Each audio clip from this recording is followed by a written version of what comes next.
Welcome to the On the Edge podcast with your host, Scott Groves. Yeah, it's so funny when people hear that for the first time. They're like, oh, this is actually for real. Professional. So this is my buddy Kyle, small business owner, cigar aficionado and cigar shop owner from up here in the town where I live in Valencia. And, you know, the first couple episodes, we've been talking a lot about the politics of COVID and the politics of what's going on and some elections and how people are making their money. And I realized we hadn't actually had a small business owner on yet. So just take it away, man. Tell us a little bit about your business and what you do. What I do? I'm in the tobacco industry. Tobacco, cigars, retail industry. I don't know. What am I supposed to say? I guess, you know, we haven't really had anybody on that owns a small business, and most small businesses are solo entrepreneurs, like maybe a couple employees. So yeah, just tell us about the shop. Shop is just a small little shop in Town Center Drive, Valencia. Been there for 14 years. I had to move probably twice or three times. Now we settled in. It's a retail. We do. We have Cigar Lounge where people come in, smoke, and relax, enjoy themselves. Become just a man cave, basically. It's just not too many places like that anymore. That you become yourself and you talk, you gossip, you have conversation, you get to know one another, you meet one of your friends. You know, you become a friend. You build a relationship. It's networking. It's a lot. This industry is a beautiful industry in many ways. It brings people together a lot. It's a small little niche. Not too many cigar smokers are out there. Our percentages are very, very tiny. That's basically it. Yeah. What I have found interesting is I can walk into a cigar lounge in Pasadena, California, Valencia, California, Long Island, New York, Austin, Texas, and the crowd's kind of the same, right? Like cigar smokers are cigar smokers. There's a certain demographic. There definitely are. But that's the beautiful thing about cigar smoker. They could sit down and have a cigar just like we're doing, me and you, and have a conversation for 2 and 3 and 4 hours and 5 hours, and let's do this tomorrow and let's talk up again, you know, and we connect somehow. Just because of the beauty of having a cigar together. It's a very relaxing thing to do. You get to enjoy many different flavors and taste profiles in the cigars. It's a beautiful thing. You just hit conversation and talk about it just like we were doing. Anything and everything just about. Yeah. No, it's crazy because I've sat in a cigar bar and been next to somebody who's a, you know, middle-aged, progressive professor who's on one side of the political spectrum, right next to somebody who's on the exact opposite of a political spectrum. And in real life, when you're enjoying a cigar and relaxing, you can have a civil conversation versus the shit we see on social media. Absolutely. And you can have, you know, it's from anybody and everybody that smokes cigars, literally, that we get. You know, your clientele is completely different. People, they're usually very successful business guys or entrepreneurs or business guys or anybody, or doctors. I mean, we have so much of a big field that people that actually sit down and enjoy a cigar, want to, you know, and have a great conversation together. So tell us what we're smoking right now, because you brought something really special for us to smoke tonight. I'm having a Padron 40th anniversary Maduro 1926, which is one of my favorite. It's just amazing smoke. I think you're having the 45 or the 46. I'm not mistaken. I can't remember. Yeah, the 45 year. They're really very good. Peppery, spicy, a lot of body, earthy. Great cigar. Yeah, and why? Explain to me why a $40 cigar. Well, first of all, tell me why a $40 cigar is a $40 cigar in California, and then tell me why it tastes so much better than a $10 cigar. Well, you build your bar, right? I mean, anytime you smoke an $8 cigar or $9 cigar or $10 cigar, you change your taste palettes and your taste profile on the smoke. But when you get into the higher end smoke, it's just like having higher end scotches, or just like having higher end bourbon, just like having a good wine. Sometimes you taste a lot of notes that you prefer to taste over another, and that's what makes a great cigar. I think the best cigar is the best cigar in your hand is the best cigar. There's no such thing as a best cigar, in my opinion, and I've been in the industry for 20 plus years. I think the best cigar is the one you're puffing on. Yeah, I agree. So let's say somebody does buy a pretty high-end cigar, which is probably what, $25, $30? California? California, it's probably taxes. Most of it. It's not. It's not the cigar. Yeah. So what percentage? 60% tobacco tax. 60% tobacco tax. Yeah. So let's say if that cigar is $20, you're paying maybe $7 into that just in taxes in California. Oh my goodness! So every time I buy a $20 cigar from your shop, $7 goes to the state. To the state. And then how much did the cigar, like what's the wholesale cost? What's the profit margin? Like where do people make their money in your industry? Because it seems like you're one of the many industries that the state of California is bending over. Well, we do. We bend over very, very well. But they make their money just on volume, basically. I mean, it's how much you move of cigars and what kind of cigars do you move. Like our shop is known for high-end smokes. That we sell nothing but high-ends. Even our clients that actually prefer high-ender smoke than lower-end cigars. Like we didn't sell a lot of bundles. We didn't sell a lot of low-end smokes, I should say. But it's a tough industry, especially with California. It's not easy as it seems like. You know, everybody thinks it's very easy industry. Let me get into the cigar industry. Let me start open up a shop. It costs you a lot. Even just to build up a cigar shop here in California now, it costs you $500,000. 20 years ago, probably would have cost you $150,000, but not anymore. So the cost of building a shop is $500,000. Is that licensing, compliance? Licensing, CUP, conditional use permit from the city. Makes you go through hoops and hoops, and people got to agree whether there's got to be a cigar shop in that area or not. Licensing, build out, ventilation, all that plays a big part. You have to have all these things, all these components together. If you don't, you won't have a successful cigar shop. My opinion. Tell me about the ventilation, because I was kind of shocked. I can go into your shop and smoke the gnarliest, darkest Maduro cigar, and the guy next to me can be smoking, and it doesn't smell like smoke in there. Well, ventilation plays a big part. Our ventilation probably cost over $100,000 just to build up a ventilation system in our cigar shop, and that was custom made. And it's got HEPA filters, it's got charcoal filter, it's got anything, just in everything you could think of a ventilation that place. So.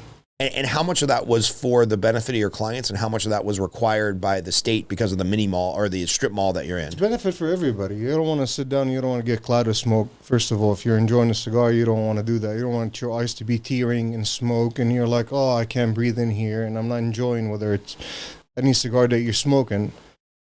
Plays a big part. Definitely plays a big part. Ventilation is everything for your health. I mean, you don't want to be just sucking in all that smoke in. But versus, if you got a nice ventilation, people could sit down and enjoy their smoke and think they're outdoor, basically. Yeah. I remember when COVID first hit about a year ago, me and you and everybody else that goes in there were pretty pissed off, because we were like, well, there's a $100,000 filtration system in here. This is probably a healthier place to be than a hospital. Outside. It's actually better than outside, believe it or not, in my opinion, but we were not allowed to do that. Oh, man. So what was that like? Like, how did you get the notice from the state that you're supposed to close down? Are you just supposed to follow the media, or did you get notice as a small business owner? Well, the mall, the mall of Westfield Mall in Valencia told us they were actually locking down. They're closing down. So we got the notice from them. Then we got the notice from the city that, not the city actually, I should repeat that. We got the notice from our governor, Newser, that we shouldn't be open. Basically, we just applied and said, okay, we'll do whatever it takes for our safety and everybody else's. And that's what we're here a year later.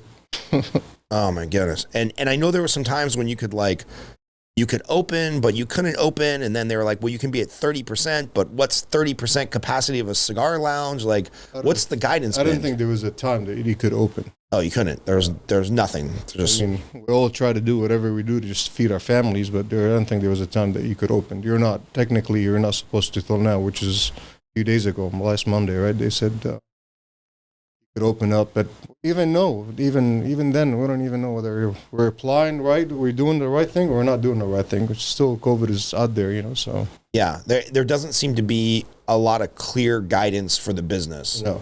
I was talking to a manager at, I don't know, American Eagle or The Gap or something like that, who's a friend of a friend. And he's like, you try to read the guidance and do the right thing. And it's like, 30% capacity, divide by pi, multiply by the distance to the sun, and then you don't even know if you're doing things right. So how are you keeping up? Like, is it just a common sense approach, or is there a business website you can go to? Like, we're not as busy as you think we are, so we don't have that much of capacity to worry about it. I mean, a lot of people are still afraid, I think, in my opinion, to come out and sit with one another. Every human being looks at each other now, in my opinion, they think you're a virus of some sort. They don't look at you like, oh, you got a mask on, you don't have a mask on. So it's all out there, but we'll get there. I'm sure it's a matter of time. Hopefully in a few months' time, everything will go back to normal. See. Yeah. And how hard has that been? I mean, you work in a job where the goal is to build community and be social. A couple of years ago when I started coming to your shop, everybody coming in there, it's kind of like Cheers. Like, everybody knows your name, and you're building a community, and you're building a scenario where people can enjoy each other and commune. It's like a modern day church for some of these people. So how hard has it been for you for the last year of like not having that? Well, it's extremely hard. I mean, it's not easy when you go in and you build something for past 14, 15 years, and you want to go to your job, and you want to communicate with customers, and you want to tell them, I'm sorry, I can't be there for you at this minute, or this is just, it's completely, I think it hit everybody different way, right? I mean, you just wake up one morning and you're like, okay, I can't go to work, I can't sell, I'm not allowed to open my business inside, I'm not allowed to do anything outside because we're nuisance from some sort. Anybody that smokes basically is just a nuisance. So it's been challenging. It's been a tough year. Exactly. Yeah, it seems weird because I remember the guy that helped me get into cigar smoking 15 years ago. I remember he was walking in Santa Monica smoking a cigar. He gets pulled over by a bicycle cop, in the sexy little spandex tights. And the guy starts writing a ticket for smoking on the beach. And my buddy looks over and he's like, I'm 13 blocks from the beach. What are you talking about? He's like, no, sir. In Santa Monica, it's considered the beach if you can see the ocean. So you can't, they just, to your point, they treat every smoker like a nuisance. And look, I grew up in a family where everybody chain smoked cigarettes, and I'm sure there was some serious health effects to sitting in Denny's, having half a pack of cigarettes as a 9-year-old over my eggs and hash browns. So I'm kind of glad you can't smoke in restaurants, but it seems like the pendulum has maybe swung a little too far the other way. It did. I remember actually first time that I left, I drove out of California. I left probably 10 years ago, 12 years ago. Went on a little vacation, me and my parents. Maybe a little longer than that. We went to Arizona. We got to Buckeye, there was a small little Denny's on the side. So we pulled over and I'm like, a cup of coffee, have a little breakfast in the morning. So I pulled over, and as soon as I walked in, they asked me, smoking or not smoking? I looked around, and I'm like, are you sure about that? I mean, are you telling me, you guys have a smoking section? She's like, yeah, we do. Okay, so I'll sit in the smoking section. I'm dying for have a cigar, a cup of coffee in the morning. I'm like, there's nothing like it, especially if you're sitting down having a meal, right? So as soon as she sat us down, there's only a divider wall that stands up probably about 4 feet high between smoking section and not smoking section. I'm like, I'm sorry. That's right. I already like Arizona. I mean, I wish I could move to Arizona in a heartbeat. Yeah. Even in Vegas, where I used to smoke a lot of cigars, that's like a big no-no now. If you're walking around the casino smoking a cigar, they don't like it. You can't smoke any more cigars at the sports book. You can't smoke them at the tables. People can chain smoke cigarettes and blow it in your face. That too. I think I heard to just go and smoke free also in casinos now. Oh, really? Okay. That's what I heard. So I don't know whether it's true story or not, but I heard all the casinos just went in non-smoking. Interesting. Yeah, I guess that makes sense. No cigarettes, no cigars, no pot. Oh, man. Well, I can tell you, I just got back from Vegas. We were up there for a couple of days, and the entire fucking casino smelled like weed. I mean, the whole goddamn thing. You walked from your hotel room to the bathroom to whatever, and it was non-stop weed in the hallways, in the rooms, in the casino. And I was like, I'm not like a prude. I don't really care, but I'm like, dude, can't I go anywhere in Vegas right now without just smelling like weed everywhere? Even Vegas changed completely, in my opinion, after COVID. It's different Vegas now. It's not the same Vegas that I mean, if you're going to go sit down between a small little box and you got plexiglass on this side and plexiglass on this side, and the dealer, he can't touch your card, he can't touch your tips. I mean, what are you even there to begin with? Yeah, I feel like you got to be a real hardcore degenerate just to be gambling right now in Vegas. I haven't been to Vegas for almost a couple of years, and I missed it, man. Yeah.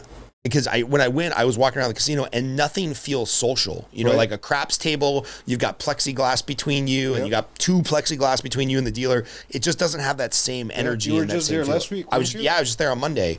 I had to go up there for a little business trip, and it didn't feel like Vegas. Yeah. Oh, by the way, man, cheers. I forgot. Hello, brother.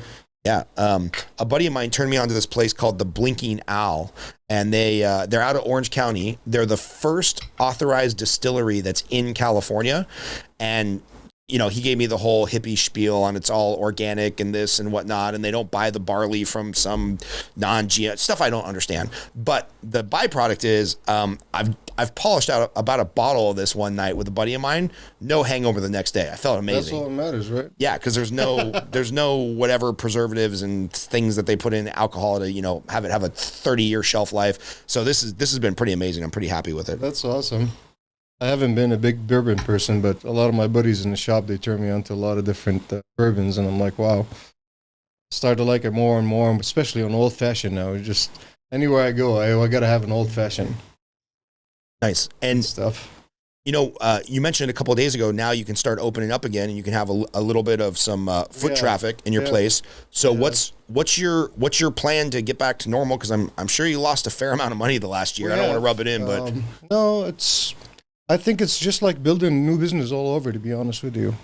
Clientele are not the same people. Everybody lives a different lifestyle now. I mean, even me, I live a different lifestyle comparing to a year ago.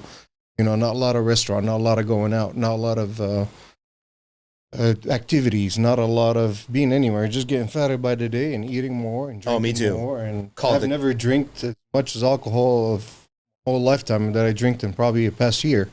Just nothing else to do. What can you do besides going home and smoke a cigar and have a drink and have a little barbecue or something? And this is it. You can't be with anybody. You couldn't get with anybody. Couldn't go to the gym. There's no good gym. even just walking around the mall. You know, I remember my wife and I were bored. You know, if the kids were with grandma for the night, we would just go the next morning at 9-10 a.m. before the mall even opened. Just walk around, window shop, whatever. Yeah, of course. And you know, it's not exactly CrossFit. Yeah, it's not CrossFit, but you're at least getting some exercise and you're moving. Yeah.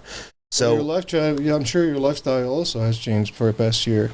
You become very homey. You just want to come home, you know, sit home and go. You do your shopping, run around, get a carton of milk and a couple dozen eggs, and you're back. And this is it. Yeah, I'll tell you, I've moved from about 1 or 2 cigars a week to about 1 or 2 cigars a day because the's literally not shit else to do. Good for me. Yeah, it's really good for you. Yeah, me and 3 other degenerates are keeping the shop open. See, that's what we're counting on. Guys like you, man. Smoke more, baby. Yeah. Enjoy them. Yeah, you know, that's a good question. What, you know, because I know I've heard this stat on bars that like 90% of their revenue comes from the 10% of people that keep coming back. They're regulars. They have a few drinks a night.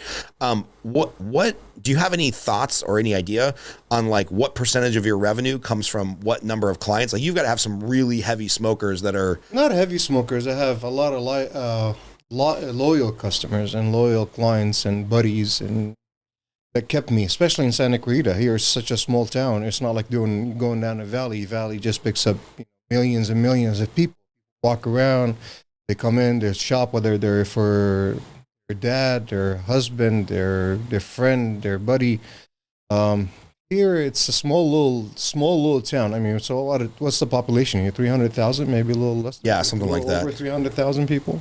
So what's the percentage of smokers? Give it 1%, if that, maybe if that percent. Yeah, I'd be shocked. I'd be shocked if there's 3,000 average smokers. I mean, a lot of guys kept me in business, and a lot of guys have throughout the years been loyal, and I definitely appreciate every little thing. You know, I mean, become like one family more just a customer, and you know, somebody comes in and buy anything. We care for each other. We love each other. A great bunch of guys. A bunch of successful people. You know, sometimes they give you a good advice whether to do this, to do that. I mean, I respect that on a lot of people. Take everybody's opinion, and then you go about your day and see what happens. Yeah, I gotta imagine if you're comfortable sharing. I'm the type of guy where I'd walk in and have a cigar, and then maybe I'd have a second one, and then maybe I'd buy a couple to go home. But since you couldn't have anybody in the lounge, I'd stop in, I'd buy a cigar, I'd come home and I smoke it. Pretty much. A lot of guys kept the same relationship with me. Text me, called me. Hey, is there a way I can pick up a few now? I tell them, sorry, there's nothing I could do. The shop is closed now. Yeah. When we opened up, a lot of guys reached out. They asked me if you need help, you want anything, you need anything. So it's been a great bond. It's just goes back to 14, 15 years ago. I watched their kids being grown up. They're going to colleges. It's the small little things that you see in a human being, and it's such an amazing relationship. I mean, sometimes I know I spend more time with them than I spend time at home. So you get to know them from inside out. I mean, just beautiful people. Sometimes you meet a little bit here, a little bit there, all different kind of personalities. And for the, say calendar year 2020, I know that you could still sell, but you couldn't have anybody come into the store. Revenues off 20%, 80%, like 40, 50, 60. Oh, man. So, I mean, I'm just thinking of survival. Like, I could probably make it, really tighten my belt if I had 40, 50, 60% cut to my income. And I, knock on wood, we were one of the few industries in the mortgage space that had a great year last year because rates were so low. And you and I have talked about mortgages a bunch of times. But what does that look like? As a business owner, do you just go into survival mode? Do you deplete your savings? Did you think about closing down? Well, like what the definitely saving. No, closing down, I never crossed my mind. I mean, you don't want to get to that depression and say, this is what's going to happen, this is what I see. I leave it up to God, and I leave it to the man upstairs and say, just go about, take it day by day.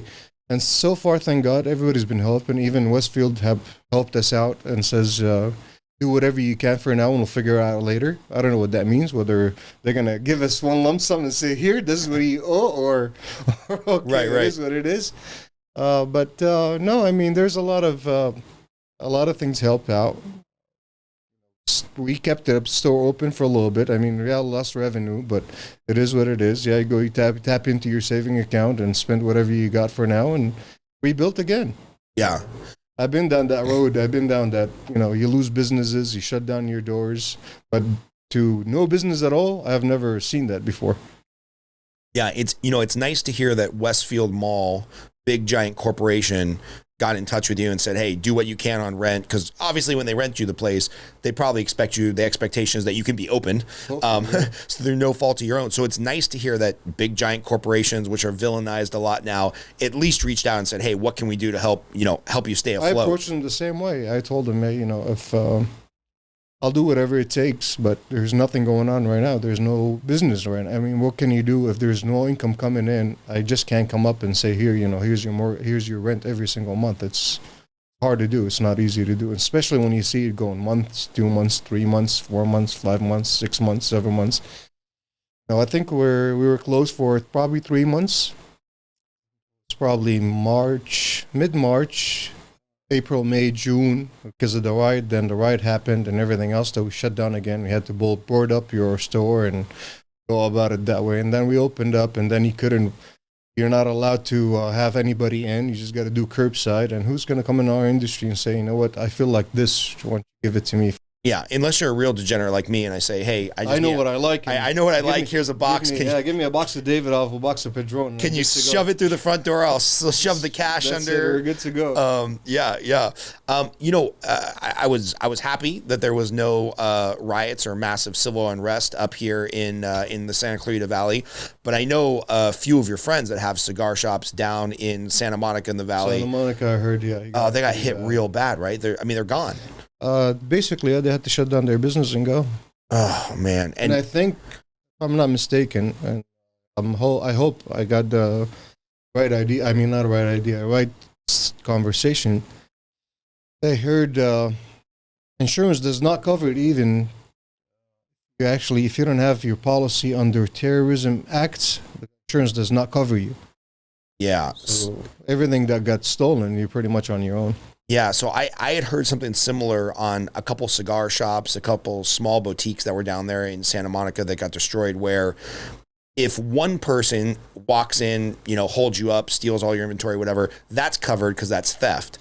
But if there's a riot and it's an act of terrorism, the cops just let it happen, then your insurance policy doesn't cover that. So I heard that one of the cigar shops downtown, I was reading a couple articles about it, they lost $500,000 of inventory that was raided in a riot, and their insurance doesn't cover any of that. And I don't fault the insurance because they have their policies and they have their riders, but like if I'm that business owner and I'm like, my insurance doesn't cover me, the cops just stood right there and let it happen. I think people think that property crime is like a faceless crime and it doesn't hurt anybody. But if you're that business owner and your life's work is fucking gone, like that's brutal. It is 100%. Oh my goodness. See your livelihood just gone overnight, just disappeared. There's not much you could do about it. There's nothing you could do about it. What are you going to write, a police report? Okay, good for you. Then what is that? Okay, take it off your taxes. What is that going to do? You got to have money to write off taxes. Right. And, your average cigar shop that's, I don't know, maybe a couple thousand square feet, what do they usually keep on inventory? I know you used to do wholesale in the cigar business, so you sold to all these cigar shops. Is a cigar shop keeping $100,000, $1 million? Like what kind of inventory? Some people run tight, 40, 60 grand. Some stores are 70, 80. Some stores are 2, 3, 4, $500,000 of inventory. Some more. Oh man, you gotta have a variety, and again, business is not cheap in California. So if you gotta have variety, you gotta come up with the cash. And there's no ifs and buts about it. That 60% tobacco's got to go to the state somehow. Yeah, and so how does that work? When do you have to pay the taxes? Like, let's say you got $200,000 of cigar inventory in your shop. So let's say today is what, 17, 18? What's 18, I believe. 18th, yeah. So if it's 18th, so it's due on the 25th of end of the month. So you got 7, 8 days to come up with the difference to pay them their 60%. And is that 60% on the wholesale inventory you've taken inventory. in? Basically, it's counted in and then pass it on to the customer. But you got to schlep the money. You got to come up with the money up front, pay it off to the state. And regardless whether you sell it or not sell it, it could sit there for 10 years, but you already paid that money. So, oh, holy fuck. This is worse than I thought it was. So if you bring in $100,000 pallet of cigars to start your business. Right. Before you sell a single one on the 25th of the month, you're writing the state of California a check for $60,000, 60%. Correct. How does any tobacco or cigar shop stay in business? Like, you got to be passionate. You got to love what you do. Yeah, well, love what you do doesn't mean you shit money. But so wait a minute. So I thought I understood this when we talked at the cigar shop, but I did not understand this. So the state obviously wants you to build out this store, right, and then they want you to put in a giant filtration system to meet all of the regulation, and then you've got to staff the store with real staff and cigars and equipment and couches and TVs and stuff, and then before you even sell a single cigar on the 25th of the month after you purchase all your product, right, you owe them 60% in taxes. Yeah. Before you sell a goddamn thing. It doesn't matter. You could throw it in the trash. You got to pay that money. Oh my goodness. So I got to ask, your store is beautiful, by the way. Yeah, appreciate it. Your store is absolutely beautiful. Before you made the first sale, the first credit card transaction, how much money were you out of pocket to build out that store and put cigars in it and pay your first round of taxes? Like taking me back 15 years. So I got to remember that. I think I got in probably back 15 years ago. It cost me probably roughly around $200,000 just so I could. And what would that cost to replicate today if you were starting from zero, getting the permits? Oh, just on empty shelves and ventilation and TVs, like you said, and couches and white decor for the shop. You're looking at $500,000-$600,000. 500, 600, and then of course you got to write the tax check. Then you got to buy tobacco on top of it. No, you got to buy cigars and put them on the shelf so you can sell. All right, so you buy another $100,000 worth of cigars, then you pay $150,000. You pay another $70,000-$80,000 in taxes, and you go on about your business. So you're $750,000 to open a business that sells a $20 product. 30, 40, 100, 200.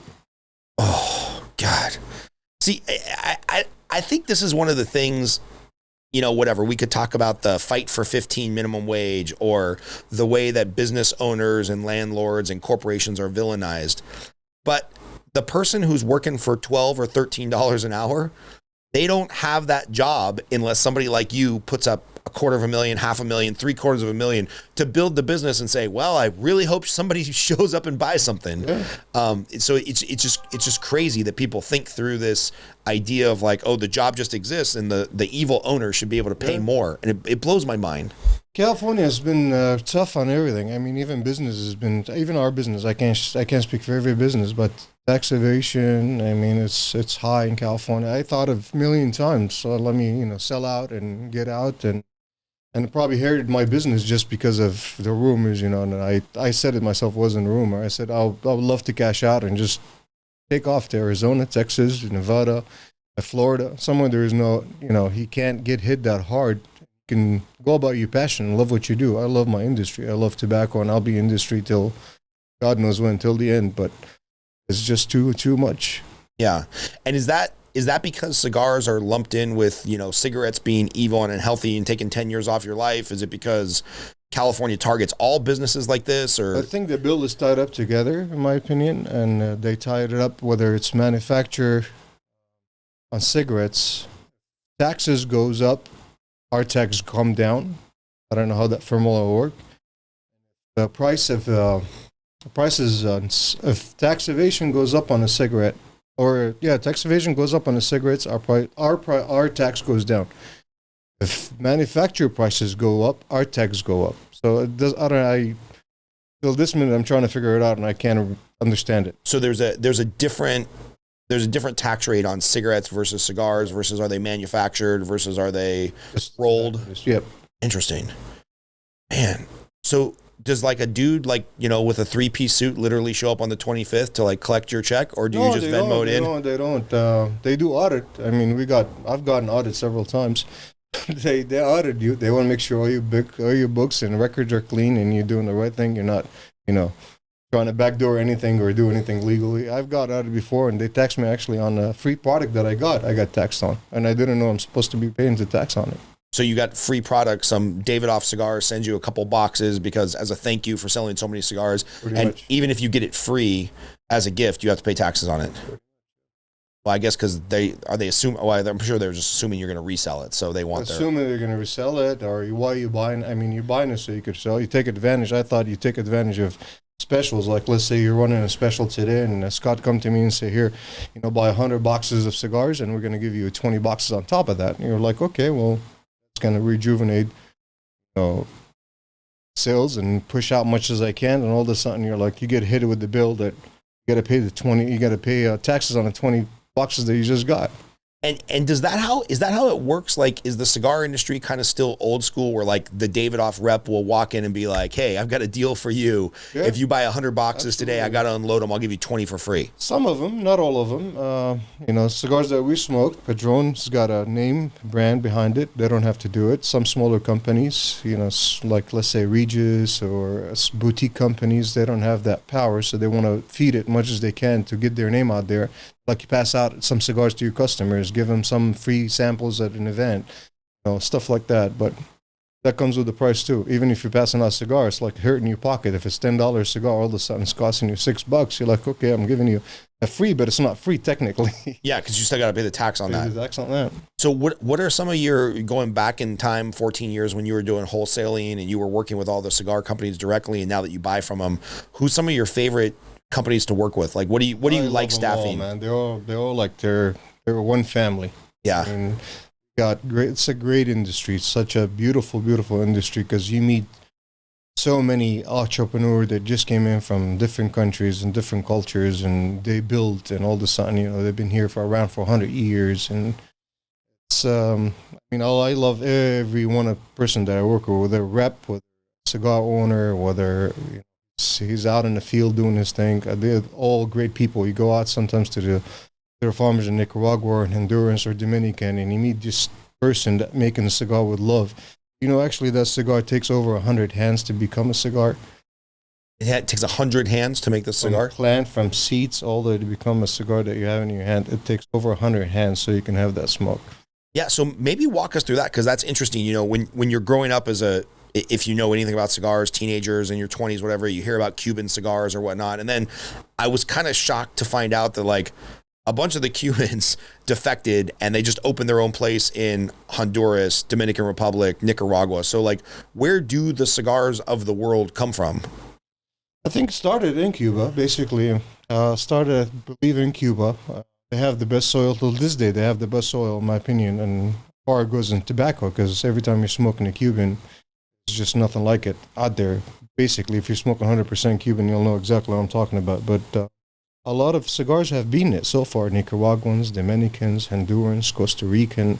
But Dominican and Nicaraguan have really stepped up their game.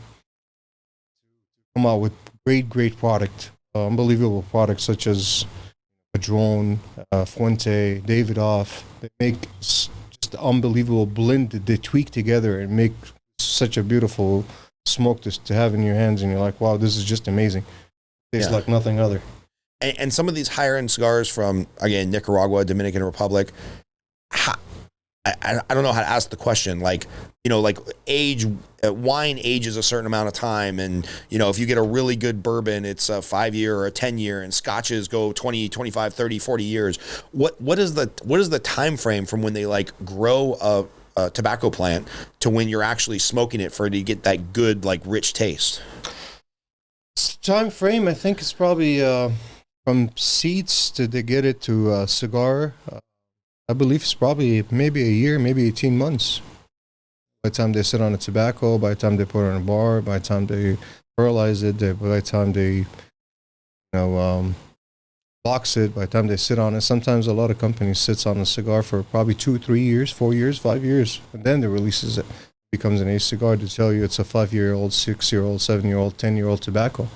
So does the tobacco age kind of like liquor does? Like it gets better or tastier? Of course. Okay. Tell me about that, because I don't understand it. Like I don't understand anything about the science, or I don't have a green thumb. I don't know shit about growing anything. I haven't grown anything either, but I don't know much about the growers. But all I know is they sit on a tobacco and it loses, picks up a lot of flavor. It loses their bitterness. But every time you grow the tobacco in a field, they hung it, of course, and they do...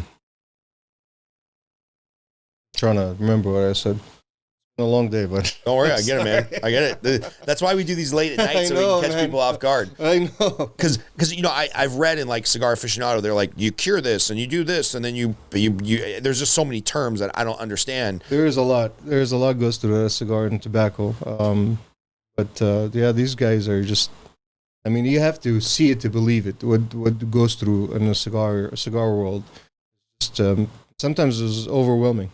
Yeah, definitely overwhelming. Have you been to any of the places I have several times. Yeah. What's that like to visit and see, like from this giant leaf all the way down to actually getting worked on and cut down, and are a lot of these still hand rolled, or is it done by a machine? Everything's hand rolled. Everything is done by hand. There is no such a thing as a machine in our world. I mean, there's cigars made by machine, but everything is done basically from hand. Oh wow. So that's what I tell you, when it goes through 100 hands to become a cigar, that's how you appreciate a cigar.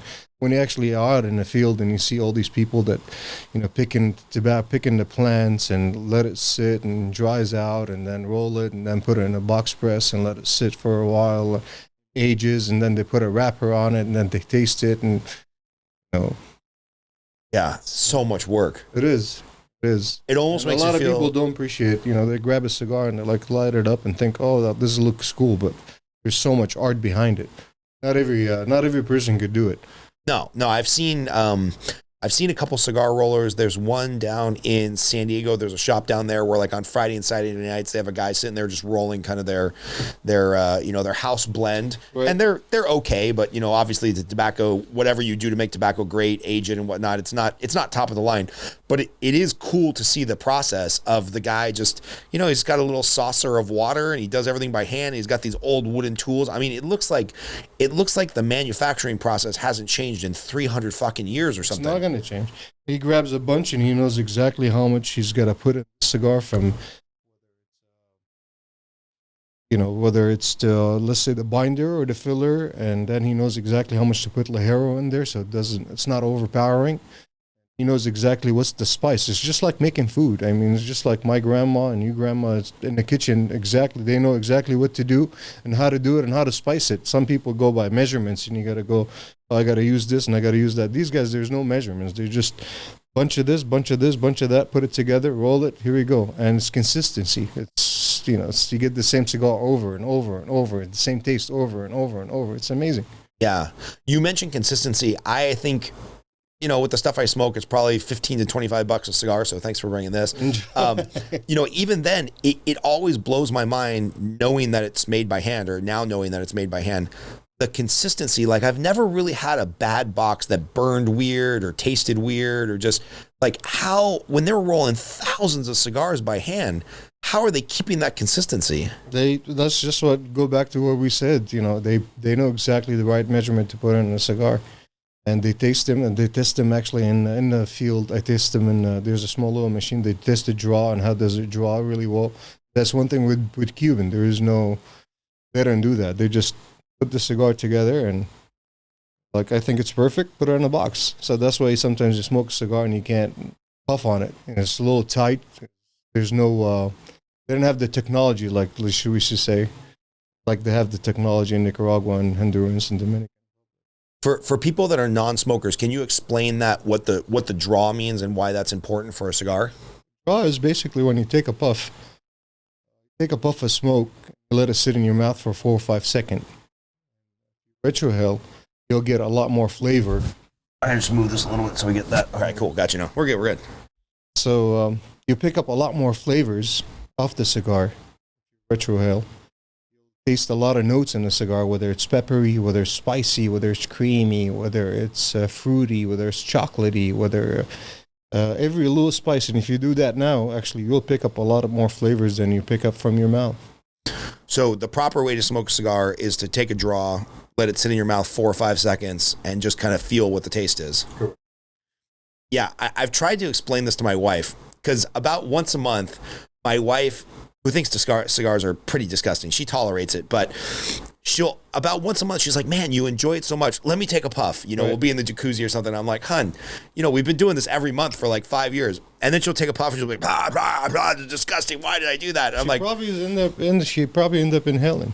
Yeah. Of some sort. Yeah. She's got to get used to it. I mean, if you got to smoke a cigar, you really got to sit down and enjoy from beginning to end, in my opinion. That's why you never rush. It's like rushing love. You never rush love. You just sit down and light up your smoke and go about your day and just unwind. And you have that time for yourself, whether it's an hour and a half or 2 hours, it's your time.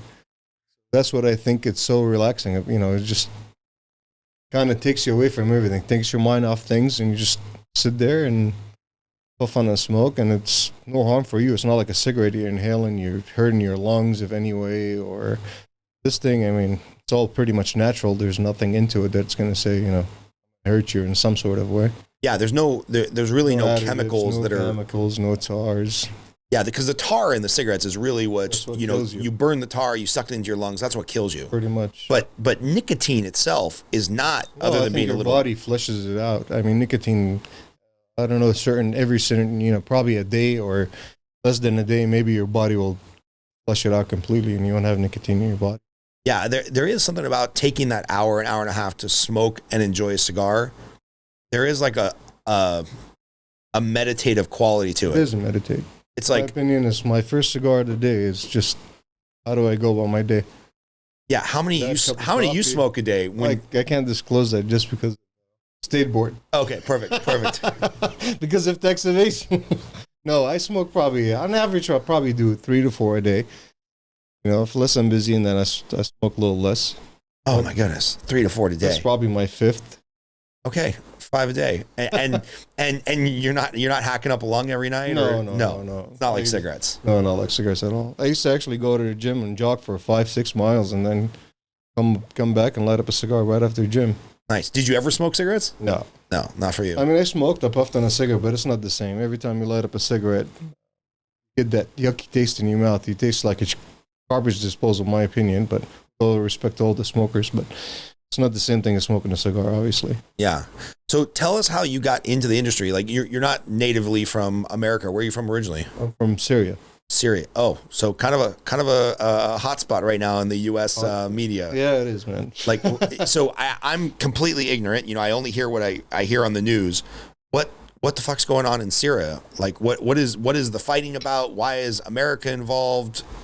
It's a long story, in my opinion. It's all politics, in my opinion. But it's gonna sit down. We're gonna sit down here for probably 48 hours. We need to discuss that. Yeah, It's gonna take a lot longer. Is it? I mean, is it a religious thing? Is it two countries fighting each other? I don't think so. I think people fight over territory. I think the big countries, they want to slice the pie, and everybody wants to get their slice. So it all depends how much of a slice you get and how much slice of I get.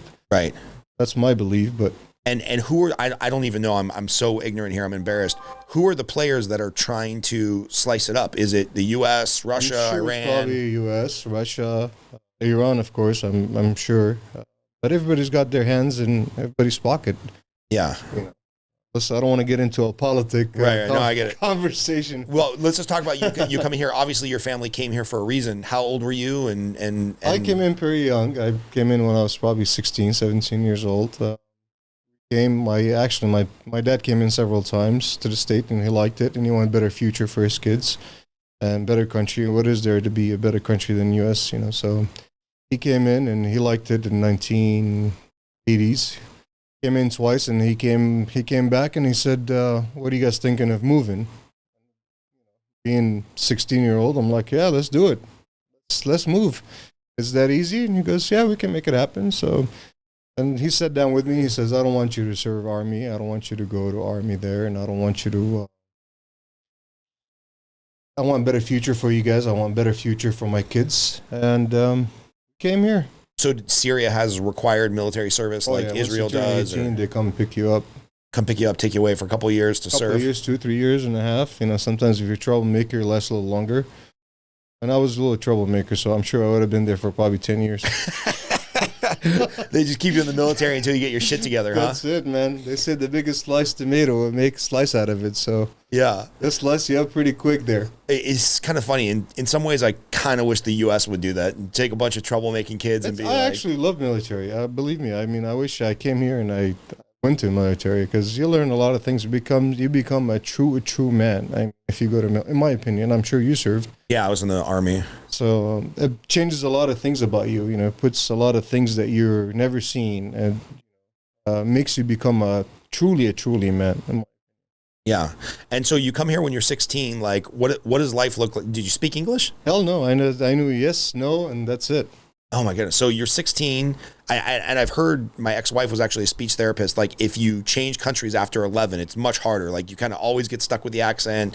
Learning the language is harder because you already have, everything ingrained in your brain. So what's it like the first couple of years in America knowing how to just say yes and no? Well, let's just say I went to school for probably 6 months. I got thrown out of school because I was still a troublemaker. So I never got anything out of school. So my experience comes from working, talking to people, conversating, and my English is not all that yet, but we're getting there. Nice. 30-something years later. 30-something years later. And how long have you still been how long you been in the tobacco industry? Probably a little tobacco industry, probably close to 30 years.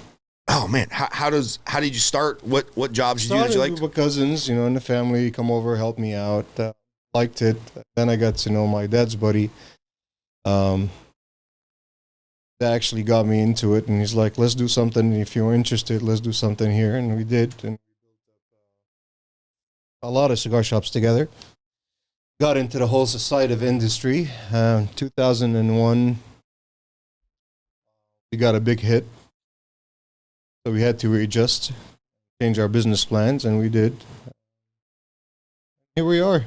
Yeah. I managed over 11 cigar shops in my lifetime.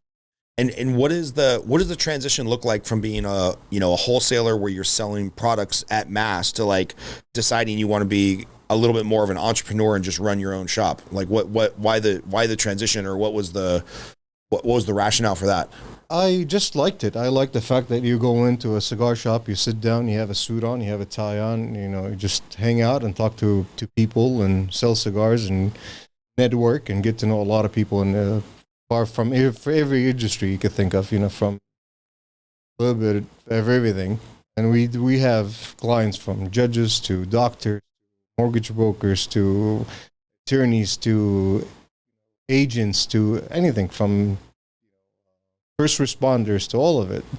Yeah. So that's what I really felt in love with. I'm like, I can network, I could talk to people, I can, I could sell, and got me into retail.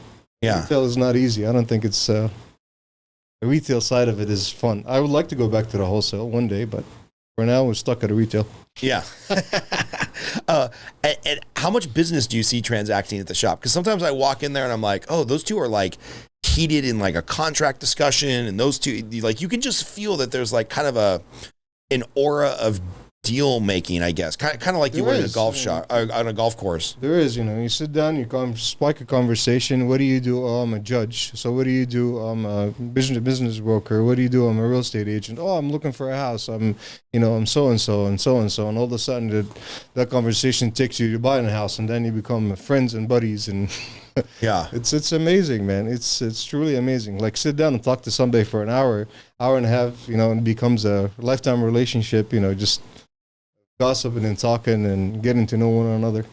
Yeah, I've had the benefit. That was actually one of the big motivations for starting this podcast is, I would walk into your shop or, Chivas down in Pasadena, or a couple other ones that I go to, one out in Monrovia, and you'd sit down and over a cigar, you'd have an awesome 2-hour conversation with somebody who's the CEO of Raytheon, or somebody who I would never have access to in the real world. Absolutely. And I'm like, oh man, I just got some super amazing insight from this Jesuit priest one time, or the CEO of a major company. And there's no pretense or attitude or whatnot, where I feel sometimes if you're out in the out of the real world, people have a little bit of their like barrier, their shield up because of what they do for a living or what a big deal they think. Not having a cigar and a scotch together, no. Yeah, it breaks down all those barriers. But it does. You need to talk about them, and I've seen so many people that just built from knowing each other at the shop. They became friends for past 10, 15 years. Yeah. Just till this day, they're best buddies and best pals and friends, and have cigars together, have scotch together, get the families together, and just have that click, with someone. Yeah. Where can you find that? In which industry can you find that, and build a relationship with anyone? Yeah, I kind of feel like a whole lot of the social media infighting and the anger over politics and the you versus me and the tribalism, I feel like a lot of that would go away if more people just sat down and had a cigar. I agree. Yeah. 100%. There's a guy, I call him Big Ron. He's about, 6'6", 320 pounds, played football for USC, big guy, one of the smartest dudes I've ever met, multiple degrees in philosophy. And he and I probably have diametrically opposed political opinions. Like, he's a hardcore socialist and I'm a pretty hardcore libertarian. And we've just had the most civil conversations ever over a cigar. He's changed my mind on some things. I've changed his mind on some things where, I just feel like if we were having that conversation online, it would have, degraded quickly into like name calling or just nothing positive. But when you're face to face, it's hard to badmouth somebody when you're face to face enjoying the same thing. So yeah, especially if you know your stuff, right? I mean, especially if you're intelligent and speak from the heart. You have your opinion, I have my opinion. That's what makes us so great. He's got his opinion. The other guy's got his opinion. That's what makes the difference in the world. I mean, you have to have an opinion. Everybody have to have a voice. I mean, I believe everybody should have an opinion of some sort and raise their voice of some sort, not just shut me down and not let me talk and go on about it. Yeah, yeah. What are you most looking forward to now that things are opening back up? Looking for my business. I can't wait to get started all over again. I can't wait to open my doors. I can't wait to start selling. I can't wait to get back to my friendships I had over the years. I can't wait to see all my clients back in shop again. Just a better future. Start, what's the best word to say? Start gathering, putting everything together. Start putting the puzzle together. Yeah, yeah. And what, maybe you have a feel for this. I know you've only been reopened a couple of days. And so, talking to people, I got the text message from you like, I think you can come on down. Let me know what you're smoking this week. And what percentage of people do you think are going to feel comfortable, this year, we're recording this in March of 2021. What percentage of people do you think are going to be comfortable, like coming back to the shop and sitting with people, even if they're a little distance out, a little bit more than normal? Small percent. I don't think it's going to be a big percent. I don't think you're going to see a lot of people, flock of people just come on and say, okay, we're back to normal. A lot of people are still scared. Yeah. A lot of people are still hesitant about what's going on. They don't know whether if you're vaccinated, you're going to be better, or you're going to catch it if you're vaccinated. Are you going to give it to me if I'm not vaccinated? But I think it's a matter of time. People have it takes a while. People would rejuvenate, and they say, okay, well, I can get out there and I could, I can go out to a restaurant and feel comfortable. I haven't sat down in a restaurant for the past year myself. Yeah. I don't even know how it feels to sit down on a bar again and have a drink. Yeah, well, that's why we got to do it in garages, man, with the doors wide open. Yeah, it's funny. I ran into, and I won't use his name just because he's not here to defend himself or set the record straight. I ran into one of your patrons, older gentleman, Vietnam vet. He's probably the type of guy that should be more concerned about COVID. And he's like, fuck it. I smoke 3 cigars a day. I don't care what I get. It just the spectrum of attitudes of like, okay, I'm worried. I got to stay home. I got to wait for the vaccine. And then we'll see where we're going to turn to normal to like, whatever. I survived Vietnam. If I can't survive COVID, then just. I know exactly what you're talking about. Yeah, I know. He just gives no shits. And so it's very interesting that in your line of work, you get to know people well enough where you know how they feel about their health and their politics and their kids. Like, you probably got people that are more open with you, like you're their psychologist, you're their... I feel like a bartender most of the time. I don't feel like I'm a cigar shop owner. I feel like a bartender. I hear people's problems. They hear my problem. We have conversations just about anything and everything. Yeah, but I know their personality. They know my personality. I don't have the best personality in the world, so but we get along. I mean, yeah. Some people, that guy, I love him to death. He's a great, great dude, man. And like he said, if he can survive Vietnam, he can survive anything just about. Right. Yeah, he's got some crazy stories. I do notice at your shop and a lot of shops, there's a lot of ex-military that are pretty avid cigar smokers. I think that's most Santa Clarita, I think, in my opinion. It's either first responder or ex-military. Yeah. Why do you think that is, that there's so many people in that world of first responders, sheriffs, police force, military, ex-military? What do you think it is that draws those type of people towards cigar smoking? I don't know.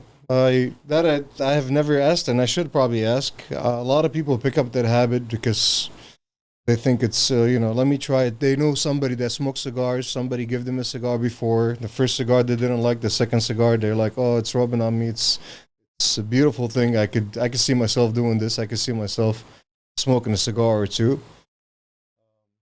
But I haven't asked. I should ask. Actually, I should get into that and ask him what draws people to smoking cigars.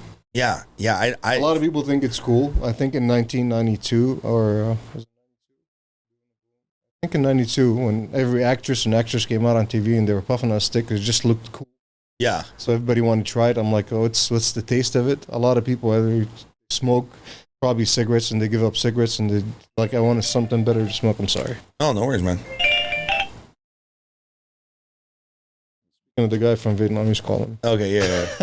He probably wants to tell you about a deal he's working on. It's interesting because I do remember a time in the 90s and the early 2000s where it was like, you would see on like the cover of some magazine, like Angelina Jolie smoking a cigar, or Jennifer Aniston smoking a cigar. And I was like, that's weird. Like when did Madonna get into smoking cigars? Yeah. And then I know when Schwarzenegger became the governor and he's like he's probably 10. Yeah. Tell people about that. Cause I think that's pretty hilarious. He got in there and it's first day. I think he said, they told him you can't smoke in the Capitol. And he's like, what do you mean I can't smoke? I'm the governor. They said, you can't smoke. He's like, okay, well, gonna have to fix that problem. So all my meetings are gonna be outside. You guys are gonna build me up a tent, and they built him a tent. And he said, pretty much, I don't think he stepped a day in the Capitol unless he had a meeting or conference. But other than that, I think most of his day was outside in the backyard smoking. Dude, that's the most hardcore baller move when you're such a cigar smoker, right? That he says, I need you to build me. I really do. Build me a tent in the Capitol parking lot, so I don't have to go in the Capitol building, so I can smoke cigars all day. Yeah, and you've seen probably his on Facebook. Sometimes he comes out and he's like, I didn't have to run to my wife. It can't say or can't comment on me smoking cigars because I'm trying to remember every word he said. He says, my wife can't comment on me smoking cigars because my father-in-law turned me on to cigars. If she has to say something to me, she's got to say it to her father as well, and she's not going to do that. So you go hide in the back and smoke your cigars while I smoke my cigar in the house. Oh man, what are some of your favorite smokes right now? Like, what do you obviously Padron? A little bit of everything. Yeah. I love Padron. I love Fuentes. I love Davidoffs. Those are my go-to. Flor Dominicanas are probably my favorites too. I smoke a lot of them. I smoke everything. I like a variety. Yeah, I really do. And because of the laws that Obama passed, can we get Cuban cigars? Can you smoke them? No, it's still a pain in the ass. A lot of people go. I mean, you can get them from an airport. You can get them from just about everywhere. Traveling outside the state, outside the country, you can, but I don't think you can. Got it. So we'll have to. Unless they follow the truck sometimes, and then. Yeah, well, if they accidentally get shipped to you from Amsterdam, theoretically, then you're allowed to smoke a few here and there. Yeah, I've heard that there's some online sites where you can buy them, but I wouldn't endorse that. Of course, I would never endorse anybody breaking the law. I've never done that on my podcast. Neither have I. Of course not. I don't support. These are my biggest competition. I don't support anything online. Oh yeah. So big fan. How does that? How does that work? So the online retailers, obviously they're your biggest competition. Is that because, is there a difference in the taxes they pay, or there is? Ship out. So anytime you ship out of state, even me, if I have to ship out of state, I don't have to pay California tax. Anything that sells in California, I got to pay the tax. Got it. So if there's a cigar shop in Vegas and they've got a lower tax rate, they ship to California, they have to pay taxes. Oh man! So it's not only that California's taking 60 cents on the dollar with taxes; they're charging a 60-cent on the dollar surcharge. They're really putting you at a disadvantage if you have to compete against other online shops. So.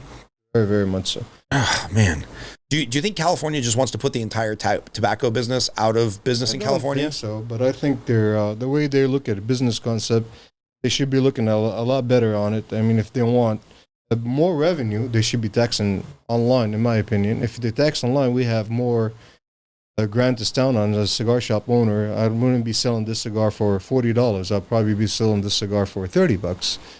Same price as the internet, and it's in field now. Let's see who can produce more and who could sell more. Right.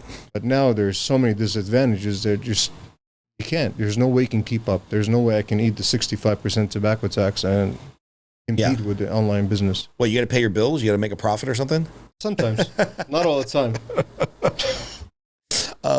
Is there kind of established profit margin on cigars? Like, obviously the taxes change the total, the total price, but the net price to you, do you have an idea of like, hey, I really want to profit 10%, 5%, 30% on a sale of a cigar? But it's very competitive. I mean, want to be out there, and if you want to be selling a lot more product and a lot more volume, of course you're going to take a big hit on your revenue. You just can't mark up the stuff pretty expensive. Then your customers know. I mean, if you show up to the shop today and you know that cigar is $29 everywhere, and I come sell you that cigar for $35, you're going to think I'm gouging you for a reason why. Right. So just got to cut down on your profits sometimes, and our profit is not big profit. I mean, sometimes we work on 30, 40, 50%. On some stuff you're making 20%, some stuff you're making 25%, some stuff you're making 50%. Yeah. On the lower end, you could make more. On the higher end, you can make less. Got it. So the higher end cigars, you actually make less? Some of them you do, yeah. Yeah. Because you got to be, with a certain price point. Otherwise, if you go above it way too much, it's not going to sell. It's just people are going to say, okay, why would I buy the cigar from me for $45 when I can get it for 22? Yeah. Yeah, of course. And how long does a stick sit in your shop? Like if you're... It depends. I got cigars that sits for 15, 17, 18. Wait, you have cigars in your shop that have been sitting for 15 years? Some of them, yeah. Not all of them. Because you just got to... some tobacco product you like, you put it on the side. Some that doesn't sell or doesn't turn over as quickly. So you sit on it for probably a year or 2, 3, it doesn't sell. But it's that person that takes that one person that loves that one brand... He smokes it once and he likes it and he's like, man, I really don't want that flavor. Yeah. So it makes it so different. And he comes back to you and he's like, man, you still have these, 3 years later. Still got those? I'm like, yeah, I still got those. 4 years later, 5 years later, 10 years later. Still got them. Still got them. They just get better with time, just like wine. Oh, yeah. I guess that's why you can keep them forever, right? You keep them well humidified. They get tastier. Are out there in magazine, they're probably from the 1950s, 1960s, 1970s, 80s. Oh man! And they're worth a lot of money. Yeah. So you mentioned the cigar and the ratings. I'll thumb through Cigar Aficionado. Some of the articles are good, whatever. But when they rate the cigars and they're like, most of the cigars that they rate are in the 90s, so 92, 94. Can you explain the cigar rating? I think that's just going based on one person's palate. I mean, me and you are smoking this cigar, and we take the band off, it comes down to our palate. It all plays what have you eaten, what have you drinking, what do you compare it into. Smoke this cigar now today, you're having this cigar with bourbon. Try that cigar after a steak, after a full stomach with bourbon. It's going to taste completely different. Try that cigar with a cup of coffee on an empty stomach with just coffee that kind of cleans your palate. It's going to taste completely different. So that's what makes, I think, in my opinion, makes a cigar like, oh, I'm going to rate it 93, 94. I think to me, as being in the cigar industry, rating doesn't mean anything. Rating is the person palate. You should rate the own cigar in your own way. You should say, I really love this one. This one I really didn't care for. And you can't judge a cigar by smoking it once and twice. You judge a cigar by the third time you smoke it. Then you could say, this is a really good cigar, or Yeah, I try to get through a whole box and then I make a decision. Yeah. And what'd you come up with? I don't know, like the ones that seem to taste the best to me, the flavors. The more expensive ones. Yeah, of course, the more expensive. Funny how that works. But yeah, I'm a big fan of the Davidoffs. The darker, the thicker gauges. For some reason, I don't like. Explain the color of the wrapper. So to people that are just complete cigar novices and it's stuck around for some reason, I don't know why, to listen to this. What is the difference between a light wrapper, a dark wrapper? What are they called? How do they taste? Because like I've really gravitated, like the lighter wrapper Davidoffs I'm not nearly as fan of as like the Escurios, which have like the real dark, spicy, kind of like oily, spicy wrapper. Yeah. So can you talk a little bit about that?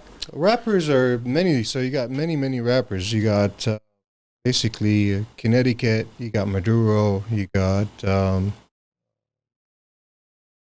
there's several wrappers. So there's Habano, there is Connecticut, there is Maduro, there is broadleaf, there is there's so many variety of a wrapper what makes a cigar, and that's how you get your taste off that wrapper. Most of the cigar, 60% of flavor that comes from the wrapper itself. So the binder and filler plays a big part, which is 40% of the taste, but the wrapper is what makes the flavor of the smoke. So Connecticut is usually pretty light smoke. I mean, yes and no. Some of them, all depends what's inside of them. It's like as a binder and filler. Some of them are a lot fuller. Some of them are a lot more creamier. Some of them are a lot more softer cigar. Some of them are more classic, just light body. Some of them are intense and full body and spice. So it all depends what makes the cigar on the inside and outside. So, because this is something I don't understand. If I'm smoking a Davidoff with a really dark wrapper, the leaf or the tobacco that's on the outside wrapper, that's a different type of plant or a different type of tobacco than what's on the inside as filler? Completely, which is different plant completely. Completely different plant. So how many plants are going into like one good cigar? We got probably 7 or 8 blends in there, 8 tobaccos in there. Oh, wow. So 7, 8 different types of plants cured differently, and then they just roll them all together. Roll it, taste it, and say, okay, I like it. I think this cigar is going to be a hit. Put it out there and just got to have enough tobacco of it so it produce more. Oh, man. Is that why they come up with limited editions? They only have so much small edition of bales, so they have only several, let's say, 200 kilos or 300 kilos or 500 kilos, whatever, of tobacco. They say, okay, well, this is going to be a small little batch, small run. They come out with this tobacco, amazing smoke. They put it out there, and once done, it's done. You don't see it anymore. Interesting. I notice there's a couple cigars that I really like or liked, and maybe they're still great cigars, but the taste profile has changed a little bit. So I'm thinking specifically of like some of the Oliva Series Vs and the Liga Privadas, like the T52. It still looks the same. It still has the same wrapper. And maybe it's just my palate has changed, but I swear to God, the ones that I smoked today, they still taste good, but they taste totally different than what I smoked 3, 4, 5, 7 years ago. So does the type of tobacco or does the I don't think tobacco. I think soil plays a big part. In my opinion, I mean, the farmers will probably know, and the owners of the companies will probably know. I think the soil over time that changes. Because anything, you plant a flower today and you let it, have a full plant. You rip it out, you put a new one in, you're gonna have completely different look of flower and completely stem and everything else. So I think that has a big part in it. Some people let their soil rest for a bit, do it all over again. Some people just, okay, I want to produce, so let's produce more tobacco. That's what's happening in the industry. Let's face it, you can't keep up with every single person out there that smokes cigars. I mean, we went through 400, 400 million cigars, 500 million cigars last year. 500 million cigars is an industry. Yeah, so those plants and that soil is turning over a lot.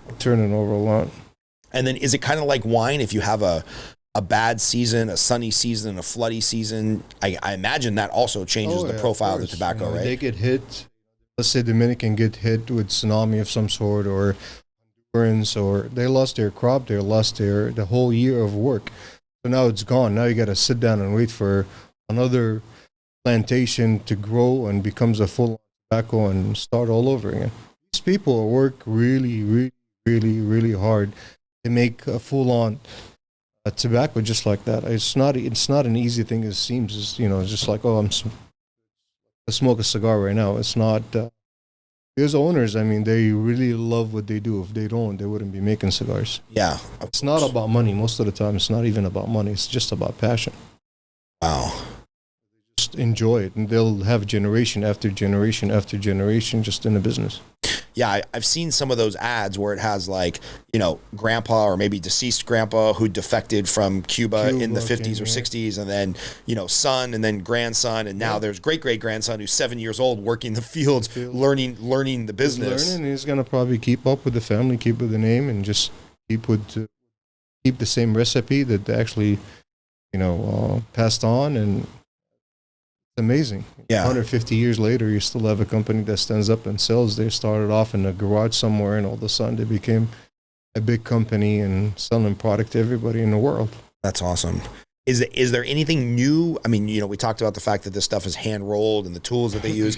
Is there anything new in the cigar business? Is there anything that that's an interesting either innovation or taste or type of filler? I mean, it seems like every time I go into the shop, there's like a brand new brand that's like exciting or hot or is making something really good. There's a lot of people who want to come up with their own cigars. I mean, till this day, you have people, I got a couple $100,000. Let me go try my luck and see if I can strike a gold and I can make a really business out of it. Some people do it for money. Some people do it for love. Some people do it for, maybe I can make a name for myself and make it happen. But anybody could go today. You can go yourself and say, I'm going to go down to Nicaragua and I'm going to walk into a manufacturer and make my own cigar and based on my palate. And you might come up with something amazing. You might say, okay, give me this, give me that, put it together. Let's see how it tastes. But I think there's a lot similar tobacco as well, too. Similar taste in tobacco. Yeah, I need one of my friends to get married, and unfortunately all my friends are married because the only way my wife's going to let me go to Nicaragua or, Dominican by myself is if it's for like a bachelor party. And I've read about these tours where you can go to the packing plants and the rollers and you can effectively custom make your own box. You can say a little bit of that, like you can roll a Scott Groves box. And that's what, I mean, it will either help the industry or hurt the industry because now you got so many of brands, so many you got to keep up with. I started, I should say for myself, some years ago, there wasn't many brands on the market. There was cigars on the market. Now there's so many. I can't even keep up as a cigar shop owner. Like every day there's a new cigar coming out. Every single day there's something coming out. Every single day there's something unique on the market, something different. It's good and bad in some ways. Now the customer comes in the shop, he doesn't know what to smoke anymore. Yeah. Like, do I try this or do I try that? It's just like kid being in a candy shop. Like, I want to try this, but no.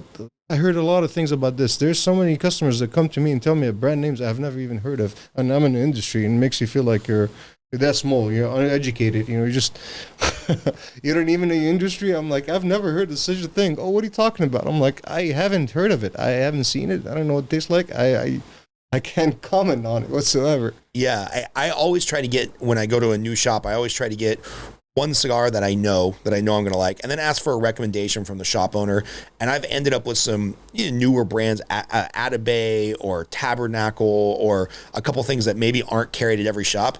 And then I'll go to another shop in a regionally different area, and I'll be like, hey, you have any of those Atabays? And they're like, had a what? Yeah. And I'm like, oh, dude, this other shop had a whole wall of them. Like, it seemed like a big deal, like, just as prominent as like a Padron or a Davidoff. Yeah. And, they just don't even know because there's a couple thousand different, brands. And there's leaders in our industry. Padron is definitely a leader. Fuente, Davidoff, all these big brand names that's been there for years. La Flor Dominicana has been there for a long time. Tatuaje has been going for 15, 16 years, 17 years maybe now. There's so many names that just actually stood up and continued and battled the good, the bad, all of it, and just kept on making cigars. Rocky Patel, all that companies, I should give credit to everyone, every one of them. And they stood up and they make it happen. A lot of companies, they come and go too. I mean, they make great product. They come in and unfortunately they go to the maker. They don't own their own plantation.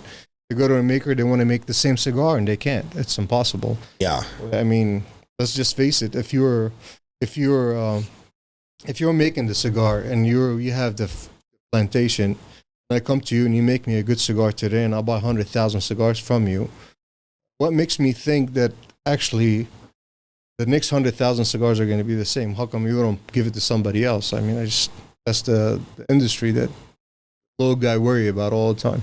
Yeah, yeah. Have you been to, I always get advertisements for this, the Big Smoke up in Vegas, where they have like a big trade show? That's for rookies. For rookies. What, are there any... For the guys that they don't smoke as much. Are there any trade shows that you like? I've never been to the Big Smoke either. We thought it was a trade show that actually stands for our industry only. It's only for wholesalers and retailers, and they usually do it either in Vegas, Florida, every other year, every 2 years somewhere else. Like this year, I think it's going to be in Florida in July sometime, if they open up, hopefully. Last year was supposed to be in Florida as well too, but they never made it happen because of COVID. But it's so beautiful. I mean, you'll see the manufacturer, you'll see the maker, you'll see the product right there. You taste a lot of product, you sample it, and like it, you just stock up and buy, and that's what we do. But basically, you'll learn everything you need to learn about the tobacco there. Well, if you need somebody to like carry your bags to or come, anything else, you want to come along? Oh yeah, I'll come along as your junior apprentice or something. She's number one. I'll talk your wife into like going to the spa. I'll be like, I just need a ticket to the event. She actually loves it. She loves our industry as well. Really? So she picked up cigar smoking and she loves cigars. She'll sit down and have a cigar with me. My son would go to Humidor, grab me a cigar, and say, "Hey, pops, have a smoke." Pretty cool. Yeah. Do you ever worry about that, about your kids like picking up other bad habits, quote unquote bad habits? Because I can't wait for my kid. I'm not going to tell him that. I mean, he's only 11 years old now, but I can't wait for him to be 18, 19 years old so I can have a scotch with him and have a cigar with him, believe it or not. Yeah. Yeah. It's interesting. And leave a memory, just one day that say, I did this with my pops, or I had that experience with my parents. Why should it be a taboo? Yeah. Smoking, it's not cigar especially. I mean, I'm not going to give it to him at 11, 12 years old and say, come and have a cigar with me. But right. Turning 18, 19, I don't think there's nothing wrong with that. Yeah, that's interesting because I think Karina, my wife, who maybe some people that are listening to this know, I'm not much of a drinker. I don't have a lot of bad habits. I probably cuss too much in front of the kids, and I smoke cuss cigars. A lot too, but I'm being a good guy here. Being so a that's good why guy. I'm watching every word I say before I say it. Oh, it's all right. You just because every other word would be like toot. Yeah, no, we don't bleep anything else on this podcast. We're never going to be advertising to kids, but I think Karina thinks sometimes like, man, you've been smoking a lot since COVID, especially, and now the kids are getting used to like, oh, daddy's smoking or whatnot. And I know she definitely doesn't want him to smoke cigarettes because we don't want him to die at 45. But I don't think I'll have any problem with my kids. I got a 19-year-old. If he decides he wants to smoke a cigar with me when he comes out, I am not telling you. I swear, I can't wait to sit down and have that experience with my boy and say, sit down, here's a scotch. You want to drink? Let's drink. Have a smoke? Let's. Yeah. How many family members or friends do you think that you have a deeper relationship with because of smoking? So I got a big family, and I have a lot of friends that actually are even in this industry. They're all in cigar. Either they have some sort of access to tobacco. But they're all pretty much everybody that I know, probably 90% or 95% of people that I know smoke cigars. Yeah. And it becomes an expensive habit. If you go in somebody's house and he's got 25 people there and you only got 10 sticks on you, or if you're like, you should have told me there's 50 people going to be here and I'm going to smoke 2-3 boxes of cigars. Yeah. Yeah. I went to a wedding in Boston one time. I honestly can't even remember who it was for, but I remember one of the things that the grooms did, because the grooms future father-in-law, so the bride's dad was a big cigar smoker, you know, one of these crazy exclusive clubs in New York, and we were out on some Boston island. I don't know where the hell we were. So anyway, we go to this wedding, and I remember my ex dragged me there, and I didn't really want to go. And then we showed up, and they had a private cigar roller with just kind of an unlimited selection of cigars. And it was basically me, 6, 7 other guys, the bride's father, and we just sat in the corner all night and smoked. And like I communed with them and got to know them in a way that you would never get to know anybody at a wedding, just sitting at some table, you know, having some shitty, do you want the fish or the steak? And it was just a great experience where I got to know one of them. Actually stayed friends, and we talk all the time on Facebook, and one day he'll come out here to be on the podcast because he's got a really interesting job. And it's just crazy how that relationship goes so deep so fast when you're kind of a captive audience. You're sitting there smoking, you got nothing else to do, you're not going to make small talk for 2 hours. Right. Yeah, it's pretty nuts. So probably about maybe 4 years ago, one of my dear friends invited me to his daughter's wedding. So he goes, come on along to the wedding, and yeah, we'll definitely show up. Me and my wife. And the night before it, he came actually to my shop, and he wanted to borrow an ashtrays, and he's like, we can have a small little smoking section so you guys could smoke cigars, because he invited several guys from the shop. And we all have that little clique, you know, they're very tight together. We know each other for past 15 years or so. So we show up to the wedding, and I'm like, where's the smoking section? He goes, it's in the backyard. He did it in, I'm trying to remember that area. Out in, is it not Acton? Can't remember the name of the town anyway. So he did it in the backyard. It was beautiful done. He's got lights on. He's got full bar. He's got seats. He's got, you know, he's trying to cater to everybody, trying to make sure everybody's well taken care of, especially the smokers. He came and took all the ashtrays from my shop, and he put them as that little smoking section in the corner. He goes, please, whatever you guys do, don't smoke anywhere near the people where our smoking section is. The story ends that we never smoked in the smoking section. Everybody ended up smoking where we were at, and we had so many people that end up smoking cigars that night. It was just cigar lit every single way that you could think of just because of that. Now, I'm sure the bride was excited about that her wedding just turned into a cloud of smoke. Oh, man. She's a doll. The groom's just like sneaking away to smoke a cigar, not talking to anybody. Like, yeah, don't smoke. He's got his scotches for us on the side. He's like, you know, if we're serving beer and wine for everybody else's, but you guys have your scotches, 3-4 bottles. I end up drinking out of the bottle there. I mean, much as we were having a good time, I'm like, this is a fun night ever. I've never seen any wedding like this, and I've never, you know, you being around your buddies and lighting up a cigar after another and just having a good time and drinking, and they're like, you guys have your own gang of some sort. You guys are just having too much fun. I'm like, this is too much fun. It is definitely too much fun. Yeah, you mentioned that pairing with the scotch or having a cigar on an empty stomach and a coffee just has a different flavor and a taste profile to it. What do you like to enjoy a cigar with? Food, dinner, booze? I like my first cigar. First cigar of the day is my best cigar of the day. I have a cup of coffee in the morning, early in the morning, with my cup of coffee, and I drink Turkish coffee, we call it. It's Syrian coffee, we call it Turkish coffee. It's like you're drinking a sludge out of this little cups. I can't do it, man. I grew up with a lot of Lebanese friends, a lot of Armenian friends growing up in Glendale. All the same, pretty much. Holy shit, man. It's like a little shot glass that it might have. You take it and you run. So picture I have a whole pot of this thing. God. Buy a cigar in the morning. It's so strong. I get my heart pumped up in the morning. I don't know how you'd have a heart attack in the morning between the cigar and the coffee. I just had actually a pot before he came over, so this one a little edgy. You're like ready to take a swing at me. You're like, don't move fast, Scott. Don't move fast. Yeah, I don't know what I'm walking into, so I'm like, let me have some coffee. Yeah. I'll get the nicotine over there, but I'll have some coffee here.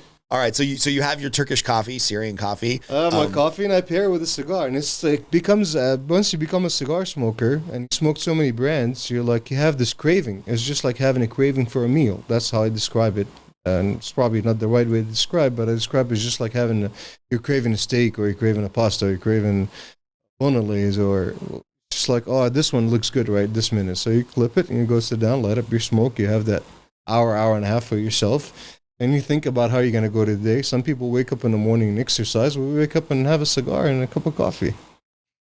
All right. I go to the gym after that. I don't think I'm going to get there where I'm going to start my day with cigars. But who knows? Karina's going to be... Sometimes it end up there too. You know, sometimes end of the night, just like tonight, you know, 11, 12 o'clock, you get home and the wife is asleep, the kids are asleep. You're like, what do I do? Pour yourself a scotch, you clip a cigar, and you go sit back and listen to a little Frank Sinatra or a little music, and you mellow out. And you're like, this is what I call a perfect day, perfect ending. Yeah, I've made the mistake of getting into the habit of listening to podcasts while I'm smoking a cigar. So sometimes I'll be sitting in the corner of your shop and I think I'm going to relax, and then I listen to some political podcast that just pisses me off, and I'm just like all riled up, and I'm like, all right, I got to put this down, or maybe play some chess, or just talk to the guys. Oh man, try a little music, man. A little music with your little drink, and you know, good drink, good scotch, good music, good cigar. I bet you mellow out. Well, I don't care what kind of day you had. You're probably it's like taking a breather. You're like, this is it. Perfect, man. What am I forgetting to ask you about the cigar world? Because that's a pretty perfect place to end it. The end of day cigar, a scotch, some Frank Sinatra. But what did I forget to ask you about working in the cigar industry, or some crazy story you want to share to end this, to close this out? No, I would definitely want to thank every cigar maker out there. I want to thank everybody that works hard and make this possible for us to sit down and enjoy and discuss and talk about. There's not much in our world, man. Our world is simple, very simple. Just enjoy. Yeah.